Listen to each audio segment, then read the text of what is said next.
in my opinion, how you do what you love every day opposed to a job. Oh yeah, for sure. The enjoyment piece. You gotta something has to drive you. Right. You know. For me, it's not just loving what I do; it's the people I do it for. Yes, I like to.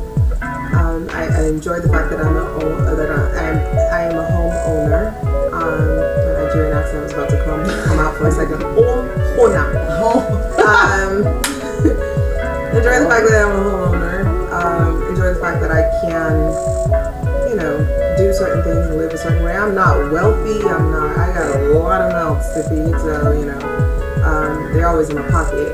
But that kind of drives me as well. I did a presentation on my person recently at work to leadership. And one of the things that I said was that, like my work gives me the sense of fulfillment that I need as an individual, as a human. That makes me feel but yeah, it makes me feel worthy. Like I'm doing something, right? I'm not just like going and punching a clock, and I'm actually doing something that makes me feel fulfilled. So that when I go back to that space where I ain't nothing but mama, I am not nothing but the person who's gonna cook a meal and fill my belly. I'm nothing but the person who does my laundry and cleans the house. Sometimes as a mother, sometimes you feel like that's all you are. Your family loves you and all of these things, but sometimes it feels like you're just the person. Like if I wasn't here, what would life look like for y'all? But I work, I feel fulfilled, and I get home and I'm like, okay, I know that I have this duality in my personality. So yeah, it's important to have something that just pushes you. It's a little selfish, and of course.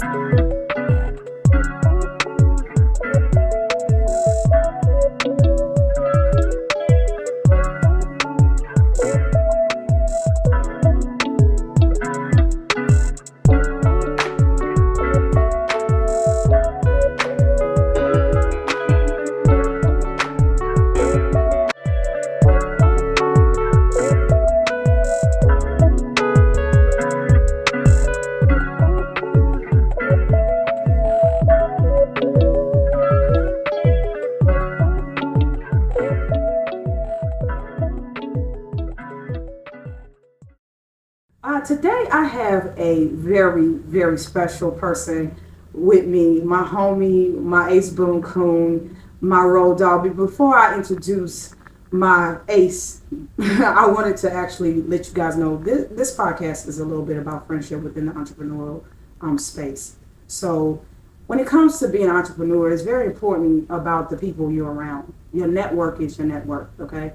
So when you're actually moving and you're doing what you do, who you surround yourself with helps build who you are, how you move, and in the industry, who you know can help you grow. You know what I'm saying? So there's three things that I wanted to actually point out. When you have friends in the industry or as an entrepreneur, it's important that they are useful, not used, but useful. You need to be useful in both spaces. So you should have three types of friends. The first type of friend that you should have is the person that you can call and ask advice. You should be able to call somebody and say, hey, how, when, where, and why? Could you point me in a direction? You should be able to get sound advice from somebody, and they have no agenda, no reason, no rhyme, just want to help you, okay? So that's the first kind of friend you should have. The second kind of friend you should have is the kind of friend I got here with me, is the one who's going to tell you the truth, the one who's going to put a battery in your back and snatch that bitch out when it's necessary, okay? Because you don't need people around you when you're trying to climb that's not going to actually make sure that the stepping stones that you are coming to are actual milestones that get you to your next level. So it's important to make sure you surround yourself with those type of people. And those are the type of people who are probably not going to go anywhere. Those are the type of people who you may not talk to them for months.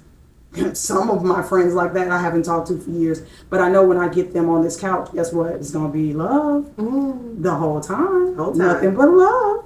So that is the first and the second type of friend that you want, the one that's not going to go anywhere. The third type of friend that you want to have is the type that calls you You want to be able to influence, to impart, to be able to place knowledge within a person, your wisdom and your knowledge on any space. So you may be thinking to yourself, what do I have to offer to somebody when I'm trying to get there myself? There is somebody below you. There is somebody in a space who doesn't understand something. It doesn't have to necessarily be about entrepreneurial journeys and things like that you are speaking or not. If they want to tell you about their basketball game, if they want some advice about how to cook something, answer the phone, speak to them, because what your job is as a person within the community is to build it. So if you're in this community, your job is to have the ability to impart. So when you get to the next level, the information that you're giving is useful and you know how to deliver it. So that's why it's important. But something you needed to pay attention to is in the first one and the third one, they're mentors. You're either mentoring somebody or you're being mentored. And those people are not supposed to stay in your life because that's supposed to be a place of growth for them. So they're supposed to be growing to the next level, because on every level you should have a mentor. And as you move forward, the mentor that was on this level should no longer be the person who needs to impart on you, because you have learned what you needed to learn, you have accomplished what you needed to accomplish, and the goals have been met. So the important part is being able to get to the next mentor, because if you can't grow, if you're the smartest person in the room, you're in the wrong room. Your network is your network. So I just want you to remember that. So this is my network. And look, it's good and strong. I promise you that. Okay. So this is my listen. So she has a lot of information that she can impart on you guys. She has been an entrepreneur. She's a mother. She's a businesswoman. She has so much information that she can give you in all spaces on how to live your life and be happy doing what you do every morning when you get up and do it. Because you have to be able to get out the bed. That's right. You got to be able to move. So I want to introduce my homie. Oh my God. Not the whole thing. The whole thing. You know, it's something like three of us. So yeah. They know what it is. Now they know which one it is.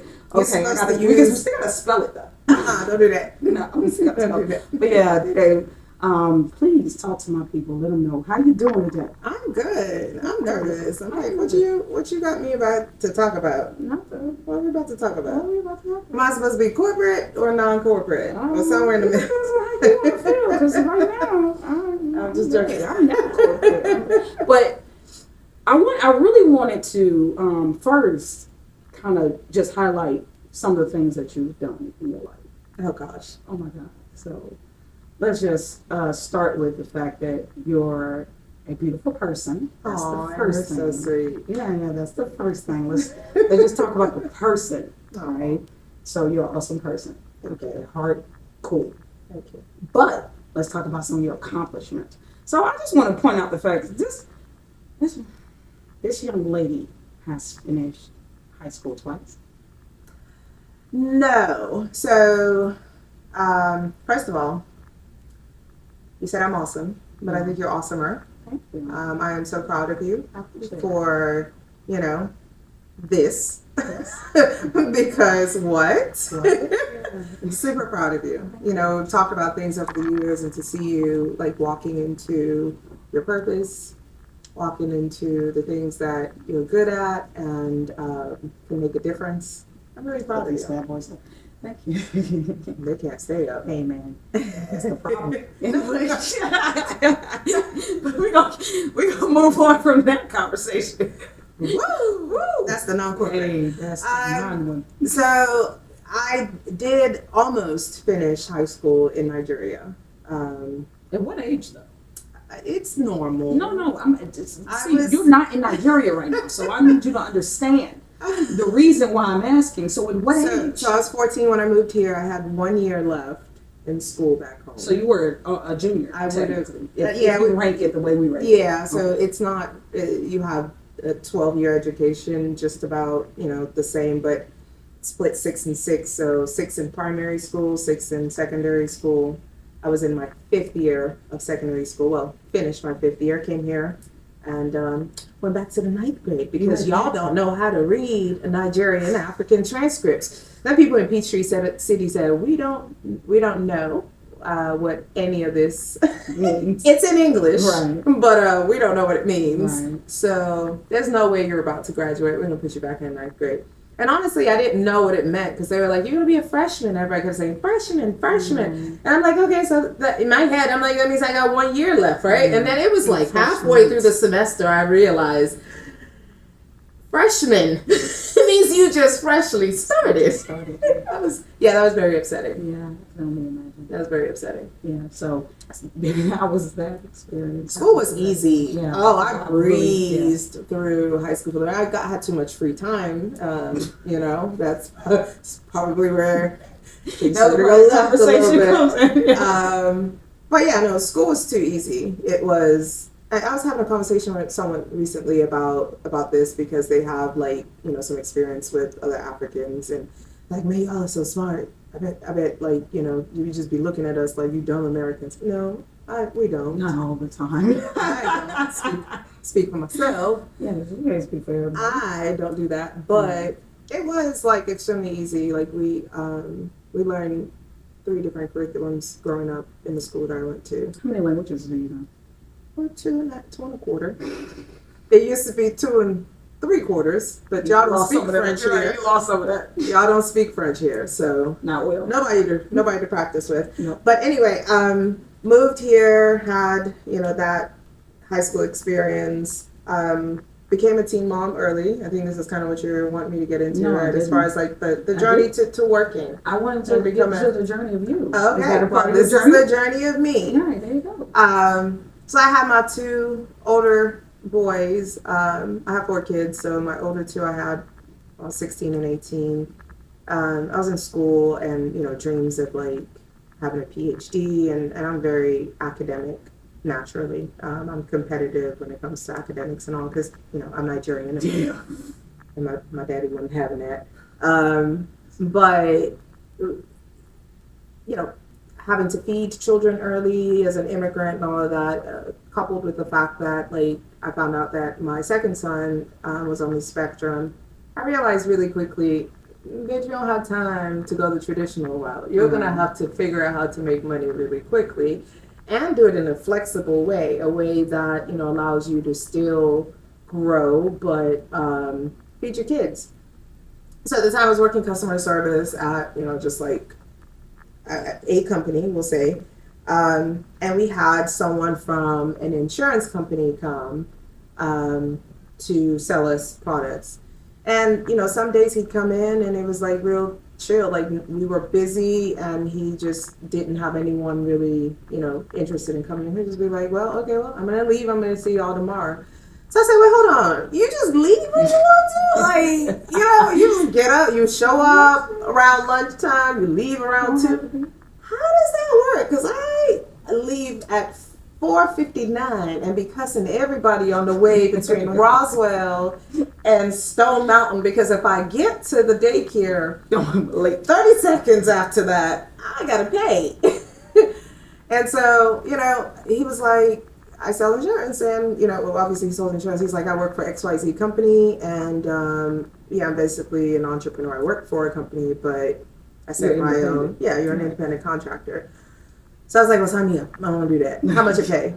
And he was like, zero. It's 100% commission. I said, well, I can't do that today. Right. Maybe tomorrow. Baby's got to eat. I don't get no child support. Right. I don't have no help. Babies have to eat. So I had a 6-month period where I did both, and that was honestly probably the period of my life where things changed because I learned what hustle was. Years later, I would find out that I come from a line of hustle. I was just thinking, but I know my grandma, right? But at the time, I was like 19, maybe not 19. I think at that time I was probably like 21. I didn't know that I was hustling. I just knew that babies had to eat. The dang school kept calling me that my son was chewing walls and eating crayons, and I needed to come pick him up because he was digging his chin into the teacher's necks. My nephew. And they were bruised. And they're like, you need to come get your baby because he's not having a good day today. And I'm like, well, my boss said I can't leave. So what do I needed the flexibility, right? So for about 6 months, I did that, and it was literally just like knocking on doors. Hi, my name's Lade, and blah blah blah blah, and learning how to build relationships with people, but also learning how to sell. There's an art to selling that is natural. You just cannot, You really don't sell. You people, can't. help them. I'm getting to that. But then there's a part of selling that is also intentional. So you discover that I'm naturally good at having conversations with people, building relationships with people, connecting with people. This is just who I am, right? First of all, I don't know how to shut up, but also I'm inquisitive about who you are, what makes you, what makes you, and then if I find ways that I can help you, I connect, and I'm gonna try to help you problem solve. Because it brings you some kind of joy. It's a little bit of a high. Yeah.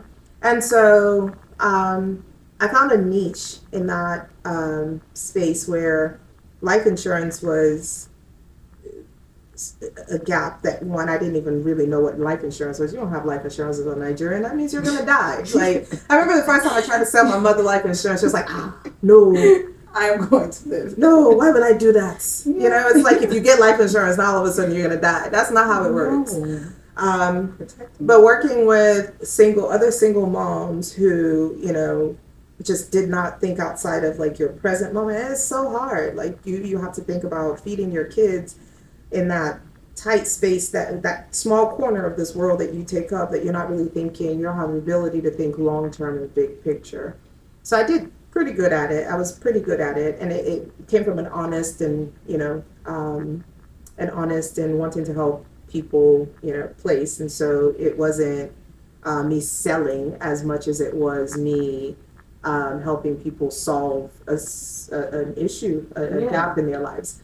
But hustle, and then also learning how to be consultative, and that really has translated into every aspect of my career since.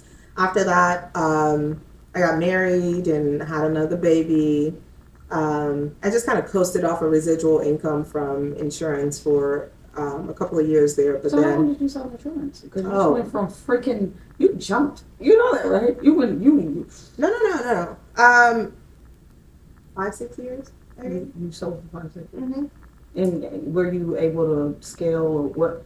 Because at that point in time, you were technically you're self-employed. Yeah. Well, you're an independent contractor. Right. So technically, you're getting a 1099, correct? Exactly. So you're paying your own taxes. You're responsible for making sure that everything insurance-wise is on you, type situation, or are you?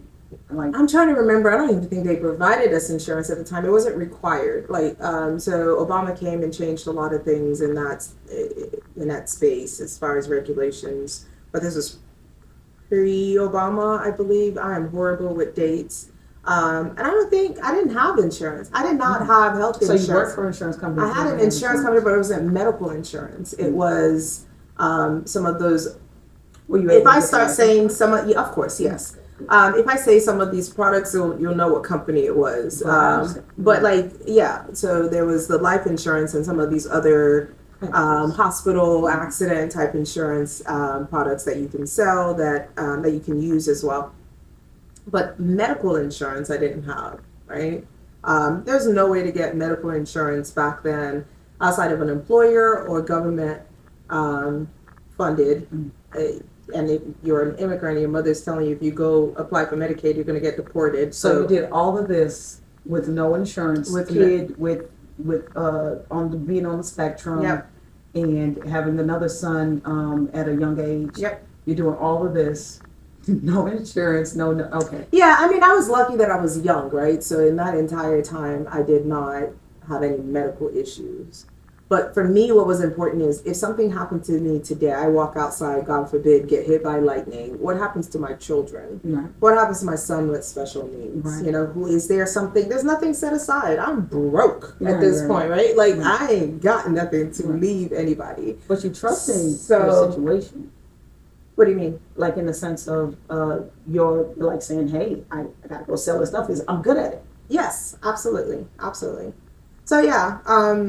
As from the perspective of like wanting to make sure that I was developing and all of that, I did learn some skills there that have translated and taken me through. But I think banking is where it became more So you were corporate. Yeah, so I moved from. We're jumping. Wait a minute.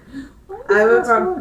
No, this is literally like how it happened. I was like, okay, it was.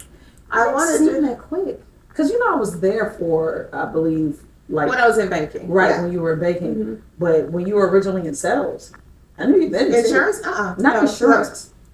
See, that's why I said you skip. I can't say the name.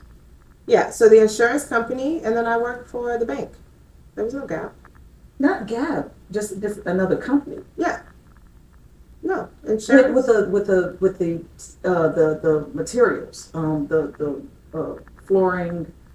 Yeah, that's that. Well, that's the start. That's why I said I was working customer Got service. you, That was got the you. first one. Thank you. You were not paying attention. No, I didn't know that's what that was. I thought it was something totally different. Yes. Okay, cool. So I was, Okay, I it missed was up. customer service, and then insurance, and then banking. Quick. Yeah.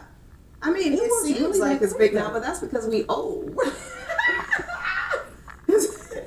It's like, man, but at Now the we time, old. when you 20 and you working at the same place for It seemed 3 like it years, was that's a forever. long time. Yeah, no, That it happened was so like that. quick. It was quick.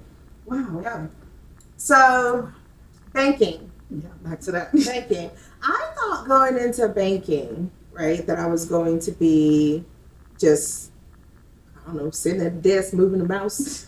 I thought I was about to just coast. You know, in my head, I'm like, okay, I got my papers now. I got a husband. I got another kid. I'm good. I believe we had bought our first house at that point.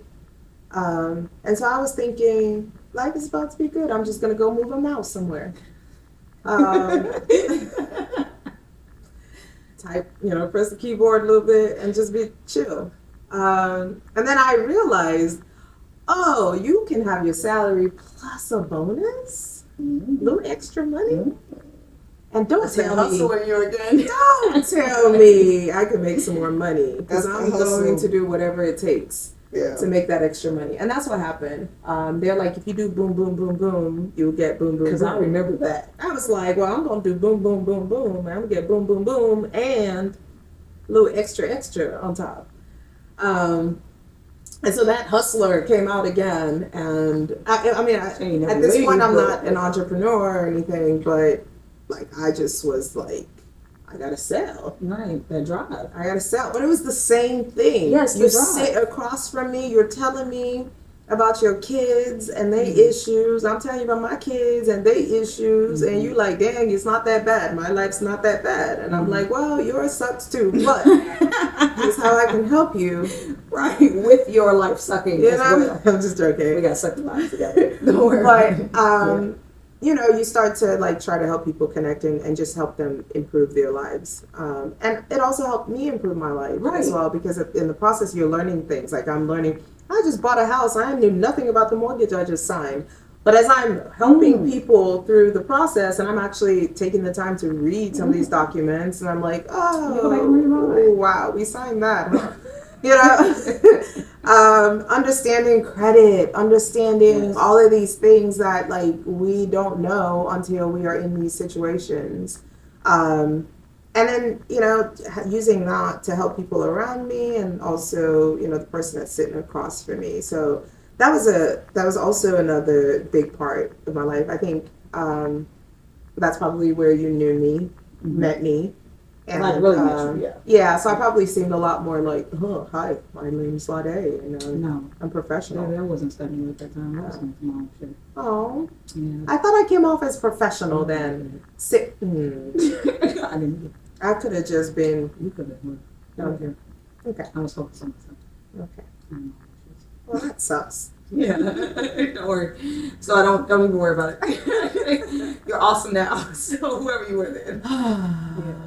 If I could turn back the hands of time. Right. But you said banking. Yeah. Yes. Focus. So, do you want me to move on? Because you No. said, oh, you jumped. Should I move on now? Can I move? I didn't realize it was so quick though. Should I slow it down for you? No. Okay. Like, you go to place you want to go, but I'm just like, who the fuck? When did that happen? I live like, man, I could write 20 books. I've read 3. It's a lot of stuff that's happened in this, That's right. in these 37 Someone years. got you on it. Ooh. So yeah, banking. And in that period also, I always say I'm corporate and anti-corporate at the same time, you know. I am a just juxtaposition of adjectives, I guess. There's so much nuance to my life, my story, my personality, and everything. And I think part of that also makes me restless because if I'm too much of one thing, then I'm like always trying to find the balance, right? So in this period, I'm, you know, corporate and working and banking and doing all these things, helping develop a new branch, what we call a de novo branch, and it's a flagship branch for the company I work for. So there's a lot of focus. Is that an ice cream truck? Yeah, man, I ain't heard an ice cream truck. welcome. But I wanted like still the flexibility that I used to have. I tasted the drug of flexibility. Yeah. And being in a space, being in a space 9 to 5 or 8:30 to 6 or whatever, doing every day doing the same thing. What made it interesting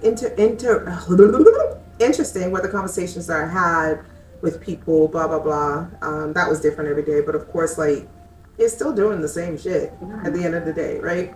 And then also when things will happen with the kids, and you know we're figuring out who's gonna go get who and who's gonna, you know, leave to go pick up this emergency. Somebody got flu. Somebody, you know, oh, Cedric ate crayons again, and this time he pooped the crayons as well. Like, you know, these things happen, and the bank is like, well, you can't leave because it's only 2 of y'all here, and we can't have one person because somebody could shoot them up, and you know, so you can't leave. So I wanted that flexibility. So in this time, I think we met our third friend, and she's a big boss entrepreneur. Oh my God, I can't wait to bring her on. And so I was like, that tastes nice. What is it that you do? What does it taste of freedom? So you just get up whenever you want, you know. Again, was that your first time actually doing like full-on entrepreneurship? Full-on entrepreneurship, yeah. Yeah. That was hard. Yeah, it was different. That was hard. That's a shift. That was hard. I think it was hard because I'd gotten used to a separation of life and work, and I think that's something that should still be important for. I'm not an entrepreneur today, but I'm surrounded by y'all, and that's one thing I think is important for anyone to always weigh is the balance between life and work, and making sure that you're still making spaces at home, because a lot of times when you're an entrepreneur, your work is at home. You know, you're working on your bed, you're working on your dining table, you're working at a coffee shop, you bring that back home. You're getting up at 3 o'clock in the morning, you're writing out plans, you're developing ideas, you're, oh crap, I forgot to do this, or you know, you're stressing out about your shipment, whatever it looks like for you. And it's easy to mentally burn out because of that, because you're never really off. You're constantly on all the time. So that's one thing I got wrong in that time, was not carving out space, because I was still doing the 9 to 5, and then on top of that, at least for a time, and then I went full entrepreneur for a period as well. But not carving the time to just relax, because at home I'm a mom, I'm a wife, I'm a daughter, and then on top of that I'm you know, shipping boxes and going to USPS and talking to China at 3 o'clock in the morning, and you know, all of this stuff that just wears you out. You're not sleeping in the middle of the night because your son with autism is screaming, but you're also not sleeping in the middle of the night because you got to talk to China. And then you get up during the day, you're answering emails, you're, you know, fulfilling orders, you're boxing, you're, you know, your fingers are raw from, you know, handling the tape gun. All of these things, where are you in that? Like, you know, where's the space and the time or whatever that gives you peace? That's one thing I didn't do right. So yeah, did that for a while. And then I was like, this sucks. Yeah. Sound like it. This sucks. Yeah, yeah. This is very stressful for me. Right. Um, And then not having an outlet. Yeah. Like the community necessary to actually be able to sustain yourself as an entrepreneur. Oh, absolutely. Your I didn't network have is support. important. You did not have the I support. didn't have support. I didn't have resources. Right. You know, I didn't have a mentor. Right, right. I didn't have, you know, I didn't have anyone outside of like my best friend who, and she's just naturally good at it. So she's like, I don't understand. Why? What's Why are you stressed out? It's perfectly fine. And I'm just like, this is horrible. Not me, the other one. I just want to make sure y'all understand. It's not even me. It's our other best friend. Like, Yes. It's Yeah. she's on 10 Yeah. like all the time. Yeah. A lot of energy there. Yeah. Never tired. I am tired all the time. I love that girl. Yeah, but you know, I think I didn't realize at the time, but I had two bad women that I could have tapped into, and No, we became that bad woman. that's true. That's true See, too. because your network is your net worth. That's true. Like having somebody who can. I became a realtor at the same time you got into mortgages. Mm-hmm. We helped each other, baby. Yep. So it was never us separately moving. What you need? Nothing. It was never us separately moving. Mm-hmm. It was always us doing it together. All three of us. Even now. Yeah. You're sitting on my couch. You know what I'm saying? Yeah. So it's It not took a really long time to get here. By the way, She doesn't leave her space. I don't drive. She lives in a bubble. She's the drive. I'm a passenger princess. This is so true. She's made decisions that she got to drive now. Let's put it that way. Yeah. Oh. Yeah. Anyway, so I was an entrepreneur that sucked. Let's see what else. I love her. I think also in that time though, I did some consulting work for a couple of companies. Yes, you did. Which I don't know who was like, yeah, you make a great consultant. You have no college degree, but you sound really. No, dude. I know. I don't know how, but somehow, like, you know. Neither one of us on this couch have a college degree. Right. Realize that, Right. Yeah. And we're on this couch, so let's just. Yep. Anyway. So, but that was definitely a transitory period in my life. I wouldn't say that it was happy, but it was. An elevation, it was a level. Yeah. You move. And in every phase, you know, there's things that you learn. There's things that you, at least there should be lessons that you're learning in every phase and taking on to the next one. And that was definitely the case for that period in my life. I'm trying to think how during this time I was also studying to be, oh my gosh. I studied to take, because I was like, what are you going to do next? What are you going to do next? What are you going to do next? Because what I didn't mention is the way I left banking was an old manager contacted me and said, hey, I'm going back into the mortgage industry. Do you want to come? And I was like, sure, I'll do it because they're stressing me out over here. Let's go do mortgages, you know? And I got laid off about a year into that position. And I was lost because I'd gone from sales to an operations role that was very much 9 to 5. No bonuses, no commission, no ability to hustle. If you hustle, you're hustling for free. You know, like it just sucked. But then the economy didn't turn, but there were some changes that happened at the time in the industry that made things a little bit harder for people to do loans, and so. Our pipelines dried up really quickly, and they were like, well, the three of you got to go. My manager was literally crying as he was laying me off, but, you know, things happen. But at that time, I was like, I am never not being a salesperson again. Salespeople don't get fired, you know, at least if you're good. But would you say that was a door that closed and Open up elevated another you? one. Yeah. Absolutely, yeah. So I stayed in mortgage, but I wanted to be an originator, which is a mortgage loan officer, the people who like, you know, write the mortgages and sell them to you. But I, during the period where I was studying was when I picked up that entrepreneur, I don't know, whatever, and had, the business and doing the consulting work and all of that. I was doing so many different things at the time. Before, and I also studied to be an adjuster. I don't even know if you knew I this. didn't. Studied, passed the test, did nothing with it. Wow. Literally, So you could have been a claims adjuster? literally What's wrong studied, with took the test, did nothing with it. I've done that. On the first try, too. I've done that. Then I believe I that studied to be a mortgage loan officer, passed it on the first try as well, but this time I actually did work in mortgage. And yeah, did that for a few years. And then COVID happened. too. Got you COVID already. Shit. Yeah, Yeah, COVID yeah, it happened. did. COVID was great for the industry. Yeah. Wrote a lot of mortgages, made decent amount of money. Helped a lot of people refinance their homes, get into lower interest rates that we will never see again. Helped a lot of people get into homes that they probably couldn't have afforded if interest rates weren't that low. But I was like, this is going to dry up. Because at some point, these rates are going back up and nobody is going to want to leave their house. I know I'm not. You're I'm tearing my currently in- entire house apart right now, redoing it because I'm not leaving. Right. Interest rates are what, like 9% now? I'm here. I'm good. Really? Yeah. So that's when I made the transition to what I do today, which sounds like it's a huge jump, but it's not really.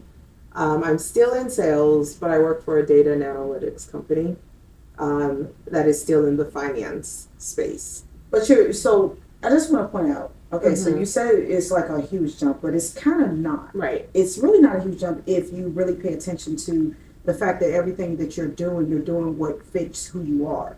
So it's not a force. You're not forcing yourself into any space. You're moving in the space that's comfortable for what you do, who you are, and it fits your personality. So it's important to be able to get up and do what you want to do every day, or to be able to do what you do every day, you have to want to do it because it has to fit who you are. So that's, in my opinion, how you do what you love every day opposed to a job. Oh yeah, for sure. The enjoyment piece. You've got to, something has to drive you. Right. For me, it's not just loving what I do, it's the people I do it for. Yes, I like to, I enjoy the fact that I am a homeowner. A Nigerian accent was about to come out for a second. Homeowner. Enjoy the fact that I'm a homeowner. Enjoy the fact that I can, do certain things and live a certain way. I'm not wealthy. I got a lot of mouths to feed, so, they're always in my pocket. But that kind of drives me as well. I did a presentation on my person recently at work to leadership. And one of the things that I said was that, like my work gives me the sense of fulfillment that I need as an individual, as a human. That makes me feel it makes me feel worthy. Like I am doing something, right? I'm not just like going and punching a clock, and I'm actually doing something that makes me feel fulfilled, so that when I go back to that space where I ain't nothing but mama, I am not nothing but the person who's going to cook a meal and fill my belly. I'm nothing but the person who does my laundry and cleans the house. Sometimes as a mother, sometimes you feel like that's all you are. Your family loves you and all of these things, but sometimes it feels like you're just the person. Like if I wasn't here, what would life look like for y'all? But I work, I feel fulfilled, and I get home and I'm like, okay, I know that I have this duality in my personality. So yeah, it's important to have something that just pushes you. It's a little selfish, and of course the money. Hello. That's also a push. Commission. Yeah. Making. Because if it was just about the push, when they were talking about you can go hard, but you ain't getting nothing. No, hard into that. I'd be bored. Yeah, I'd be bored. Yeah, I'd be bored. I want my reward. I want my reward. I'm gonna be honest with you. I want you to say you did a good job. Yeah. But I'm going to deserve it. Yeah. See, accolades from people at work. I almost was a little whatever for a second. Gotcha. Accolades from people at work don't really move me. Oh, it's not the people. I told my boss once, he was like, he's the kind that likes to give like words of affirmation, right? And I told him, I was like, this is a little inappropriate and probably not HR friendly, but words of affirmation don't not really my love move. language. It's not my love language at work or at home. Pay me, you know? Buy me a bag. Pay me. That's my love language at work. Reward me.